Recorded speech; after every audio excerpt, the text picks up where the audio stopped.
Hello everyone, today's video I want to talk about will the housing market crash in 2022? Hello everyone, my name is Tracy. Just in case you don't know me, I've been investing in real estate since I was 26 years old, and I won't give up my age, but it's been a while. And I've been averaging one property per year for the first 10 years of my real estate investing journey. Now I've invested in real estate in Vancouver, in the prairies, in Ottawa, which is my hometown, in Hamilton. I bought condos, townhomes, semi-detached, duplexes, triplexes. So pretty much have seen a pretty wide breadth of properties in lots of different locations across Canada. So in today's video, I want to talk about will the housing market crash in 2022? So we're going to do a brief history lesson.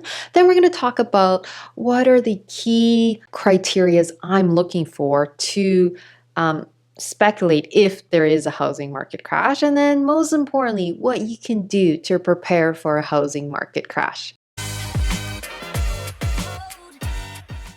So let's talk about the Canadian housing market crash. Okay, first of all, I really hate the term Canada housing market crash. It's like as if Canada is this one big market, which is absolutely not true. What happens in Vancouver has nothing to do with what's going to happen in Regina, just the same as something that's happening in Regina has nothing to do with what's happening in Ottawa. See, every city, every province, every town has their own housing market. Each of them has to do with the fundamentals of that city, meaning the population growth, demand for jobs, the average income, the type of rent you can charge, et cetera, which is why I really hate the term housing market crash, because it's like as if Canada has one big housing market. Obviously not.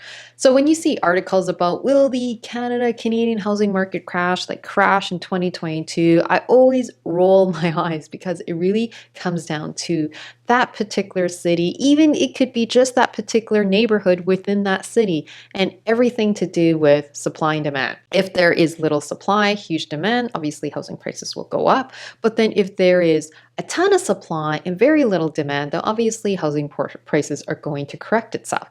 So when you see articles about, okay, the average home price across Canada is like $740,000. I'm just making up some number. I really don't know. It just gives me like, oh, I'm just so, I'm just like that. So it really comes down to please understand the fundamentals of the city that you're in, even the fundamentals of that neighborhood, because one neighborhood can definitely have a correction while another neighborhood within a city could be doing amazingly well. Let's use the example of Regina. See, Regina, I'm sure many of you don't even know where Regina is. Regina is the capital of Saskatchewan, and I don't know if you've heard, but the housing market in Regina isn't that hot. In fact, in the past 10 years, the housing prices have actually kind of gone down.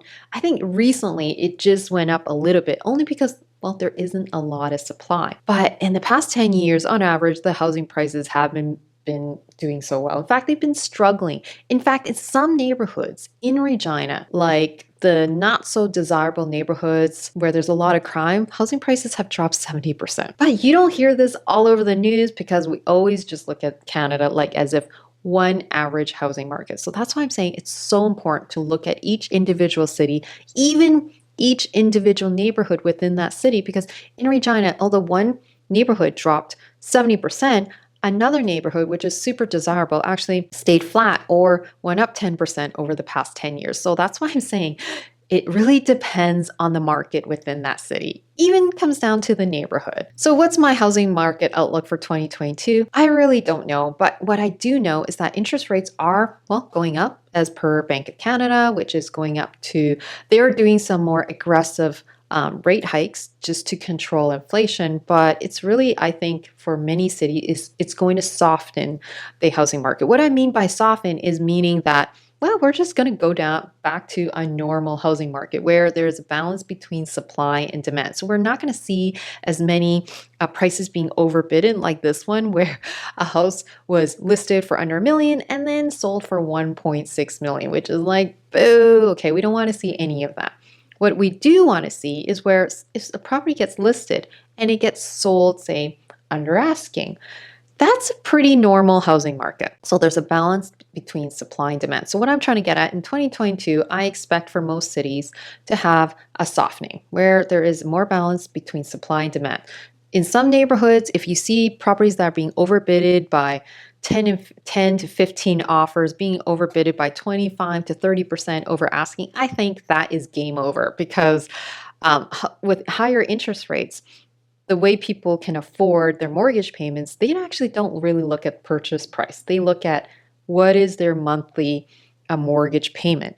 And that's how they dictate what type of house they can buy. So if interest rates go up, which is supposed to go up over the next few months, then there's just less purchasing power for people who are buying homes. Now, if we were to go back in time and just do a quick history lesson of all the different housing market crashes in Canada, which are specific to the cities, well, in Toronto and in Vancouver, there was definitely a bit of a correction during the 2008 financial crisis. I remember I was actually looking at MLS and I saw a condo that was like $100,000 in downtown in Vancouver. Now, of course, condo fees were like super high up, but to me, that was mind blowing in the middle of the financial crisis to see apartment selling for being listed for 100 grand. I was really, really interested, but of course I was young, didn't have a lot of money back then, but I saw that there was a correction in Vancouver.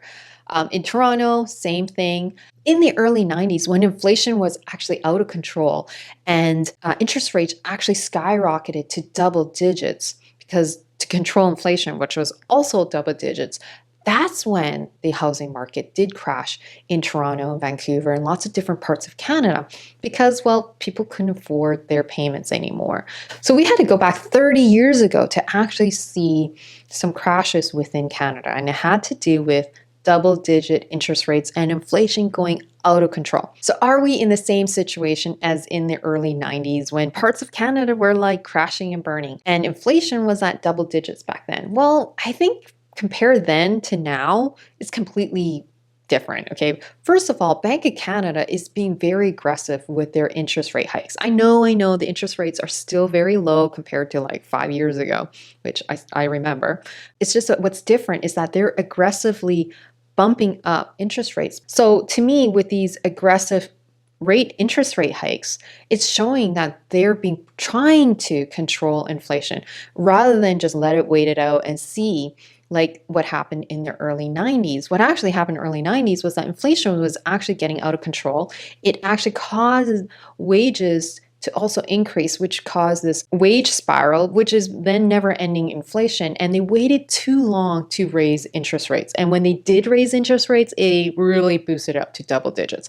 Not happening right now. We're seeing Bank of Canada be more aggressive. We're seeing the Federal Reserve be more aggressive with interest rates hikes.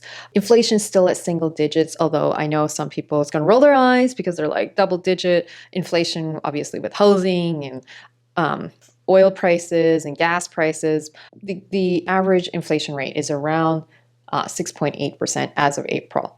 Now, if we obviously see inflation skyrocketed to double digits, we're in a different market. If I had a magic crystal ball, these are the 3 metrics that I'm absolutely zoning in on to speculate if there's a housing market crash. First one is inflation. If inflation keeps creeping up and it gets to double digits, that's when I'll be sweating because obviously if inflation is going to double digits, interest rates needs to obviously go up way higher to help control inflation because that's the only thing that the Federal Reserve really has to do. Bank of Canada can only raise interest rates to control inflation. That's one of their top priorities. Number 2 is population growth.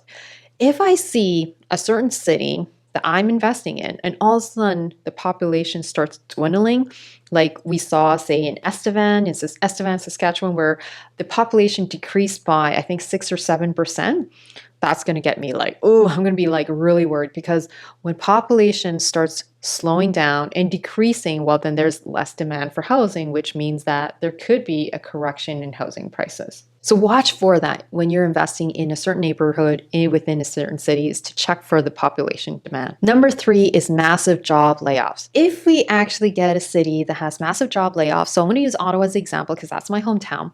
See, Ottawa is made up of primarily government workers and tech workers. And if we have a combination where 25% of all tech workers are being laid off by all these tech companies, and then there's a workforce adjustment happening in federal government, like similar to what happened in 2014, where there's a lot of layoffs, that, well, to me, then could signal a correction in the housing market. And when that happened, actually in Ottawa back in 2014, housing prices actually stayed flat. I think in some neighborhoods, which were super undesirable anyway, housing prices did drop a bit, but in the more desirable locations, the housing prices actually stayed flat for many, many years. Now, here are 3 things you can do to prepare for a housing market crash if it does happen. Number 1 is stress test your real estate. So if you own a home or you own rental properties, make sure that you can afford the mortgage payments, that if the interest rates hikes 1 to 2%. So if you're a real estate investor, you could do the same thing across your entire portfolio. Check if the interest rates hiked, to 2% higher than what you have right now, will the rental income coming in still make your properties cash flow? Number 2 is get a HELOC just in case. I know if the housing market crash, I just don't want you to be tight on money. I'm not saying go get a HELOC to go buy a car or to build a new swimming pool. I'm talking about HELOC that you can use as a lifeline. Just in case anything happens, at least you can access the equity in your property and survive during the downturn. Just in case, like say, there's a big roof repair or a tree falls down in your neighborhood and you're strapped for cash. Well, this is one of the ways you can access this cash to help you survive during this downturn. Because like any housing market cycle, there is ups and there's downs, and sometimes it just stays flat for many, many different years. And the third one is sell your property. I know this is not going to be very popular to hear about, but say you do notice that there are massive job layoffs in your city, that the population is dwindling. Well, maybe you want to just consider selling your property. Now, I know if you're living at the home, maybe that's something you don't want to do and you just have to ride it out. But for a real estate investor, if you're invested in a city where the population is just dwindling, you may just want to cut your losses. It's about velocity of money. I know it hurts to do that, to lose money, but if you keep it and say the population, you don't foresee it growing anytime soon, you don't see a lot of jobs coming in, like maybe you unfortunately invested in a city that is completely primarily driven by commodity prices like oil prices, and there isn't a lot of job prospects in the near future and the housing market looks pretty bad, then you may just want to cut your losses and sell your property and move your money to somewhere else where you can choose the right property in the right location, track the right rent, all that, and do it the right way. Now, if you are interested in investing in real estate the right way on your first or next rental property, then you definitely want to check out my free resources that I built for part-time real estate investors. Now, this is my gift to you, to all the aspiring investors, because I struggled when I was starting out in my real estate investing career. There wasn't a bunch of resources available for part-time investors like me who were managing a young family, who had a demanding career, but wanted do more in life, to make their money work harder, and all the resources available were for full-time real estate investors. So I created these resources to help you out. So all you need to do is sign up in the link below, get a bunch of resources that are going to be super helpful if you're starting out in your real estate investing journey. Anyways, I hope you found this video super helpful. All I ask of you is give me a thumbs up. I'll see you in the next video. Bye.